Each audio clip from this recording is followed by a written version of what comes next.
અમદાવાદ પૂર્વ લોકસભાના ભાજપના ઉમેદવાર એચ.એસ. પટેલ કરશે ઉમેદવારી. બપોરે 12:39 કલાકે એચ.એસ. પટેલ ઉમેદવારી ફોર્મ ભરશે.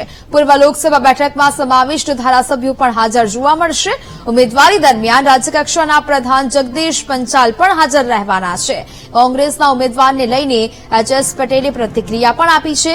હિંમતસિંહ પટેલથી કોઈ ફરક નહીં પડે. આ લડાઈ વિચારધારાની લડાઈ છે. બેઠકના ઉમેદવાર એચ.એસ. પટેલ ફોર્મ ભરવા જઈ રહ્યા છે. તેમની સાથે ખાસ વાતચીત કરીશું. આજે ફોર્મ ભરવા જઈ રહ્યા છો, કઈ રીતનો માહોલ અને જીતનું આંકલન કઈ રીતનું? માહોલ તો ગઈકાલે હજારોની સંખ્યામાં કાર્યકર્તાઓ, શુભેચ્છકો, સમર્થકોએ વિશાળ બાઇક રેલીના માધ્યમથી જનતાને અપીલ કરી છે કે આવો આપણે સૌ નરેન્દ્રભાઈ મોદીની વિકાસની રાજનીતિમાં જોડાઈએ અને પુનઃ એકવાર નરેન્દ્રભાઈને પ્રધાનમંત્રી બનાવીએ.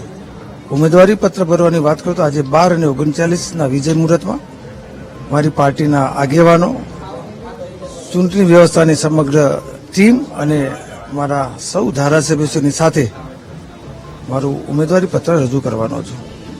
વિપક્ષની વાત કરવામાં આવે તો હિંમતસિંહ પટેલને દાવેદારી સોંપવામાં આવી છે, તમારી સામે ઉભા રાખવામાં આવે છે. હિંમતસિંહ પટેલ અને એચ.એસ. પટેલની વાત કરવામાં આવે તો કોર્પોરેટરથી ધારાસભ્ય અને ત્યારબાદ કોર્પોરેશનમાં પણ મહત્વના રોલ ભજવ્યા છે.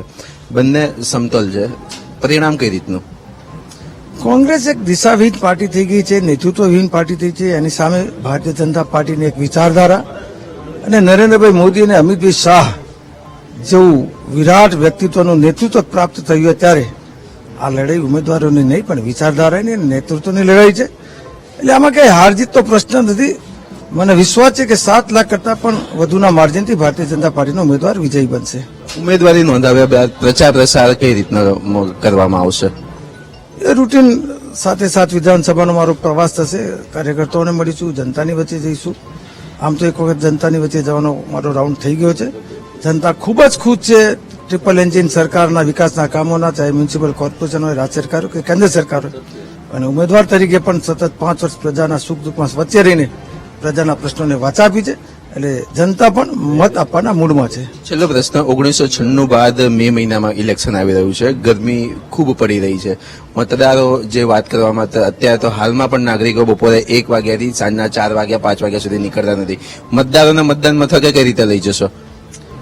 વિકસિત ભારતનું સ્વપ્ન જોઈ રહેલા નરેન્દ્રભાઈ મોદીમાં લોકોને વિશ્વાસ છે અને લોકોમાં એટલો ઉત્સાહ જોવા મળ્યો છે કે ગરમી હોય કે ઠંડી હોય એનાથી ઉપર ઉઠીને લોકો ખૂબ મતદાન કરશે અને ભારતીય જનતા પાર્ટીના પક્ષમાં મતદાન કરશે. હજી ચોક્કસથી આ હતા એચ.એસ. પટેલ કે હવે ઉમેદવારી ભરવા જશે. મહત્વની વાત કરવામાં આવે તો 1996 બાદ પ્રથમ વખત મે મહિનામાં આ ચૂંટણી યોજાઈ રહી છે, ત્યારે બપોરના સમયે પણ મતદાનમાં કોઈ પણ ફરક નહીં પડે અને વિકાસને મત થશે તેવી વાત પણ એચ.એસ. પટેલે કહી હતી.